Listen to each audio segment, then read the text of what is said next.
सावन मास वैसे तो भगवान शंकर की आराधना के लिए जाना जाता है, लेकिन कावड़ यात्रा को लेकर भी सावन चर्चा में रहता है। कावड़ यात्रा में गंगा जल भरकर भोलेनाथ के दर्शन की परंपरा है। भोले के भक्त गंगा जल लेने हरिद्वार, ऋषिकेश और गंगोत्री जाते हैं। कावड़ यात्रा के दौरान जहां कावड़िए आम जनता में श्रद्धा व विश्वास का भाव पैदा करते हैं, वहीं उनके कंधे पर रखी कावड़ भी आकर्षण का केंद्र रहती है।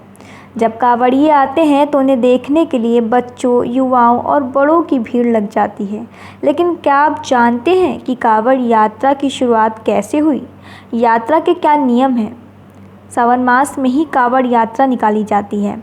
कावड़ यात्रा की कई मान्यताएं प्रचलित हैं। एक मान्यता के अनुसार कावड़ की शुरुआत भगवान परशुराम ने की थी। भगवान परशुराम ने गढ़मुक्तेश्वर से गंगा जल लाकर पूरा महादेव के मंदिर पर चढ़ाया था। उस समय श्रावण मास चल रहा था। इसके बाद कावड़ यात्रा शुरू हुई। दूसरी मान्यता समुद्र मंथन से जुड़ी हुई है।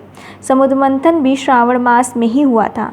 मंथन से निकले विष को सृष्टि की रक्षा के लिए भगवान शिव ने अपने कंठ में समाहित किया था, जिससे उनका गला नील वर्ण हो गया था। वहीं नीलकंठ महादेव कहलाए जाते हैं। विष की गर्मी को शांत करने के लिए देवी देवताओं ने विभिन्न नदियों का जल लाकर भगवान शिव पर चढ़ाया और इसी के साथ कावड़ लाकर भगवान शिव को अर्पित करने की परंपरा शुरू हुई।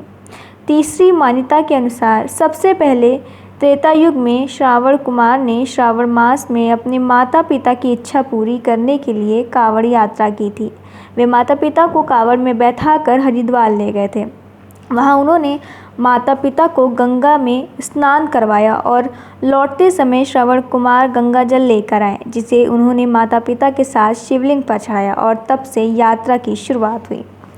आज के समय में भले ही कावड़ यात्रा कई तरह से की जाने लगी हो, लेकिन पुराने समय में यह यात्रा पैदल ही की जाती थी।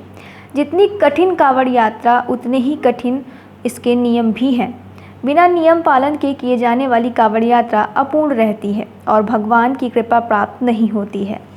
नियम के मुताबिक भक्तों को सात्विक भोजन करना होता है।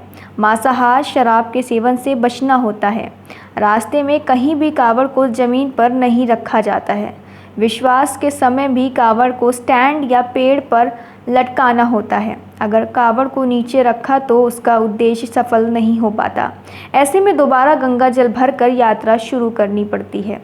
इस मंदिर में अभिषेक करने का संकल्प लिया जाता है, वहाँ तक नंगे पांव ही चल के जाना होता है।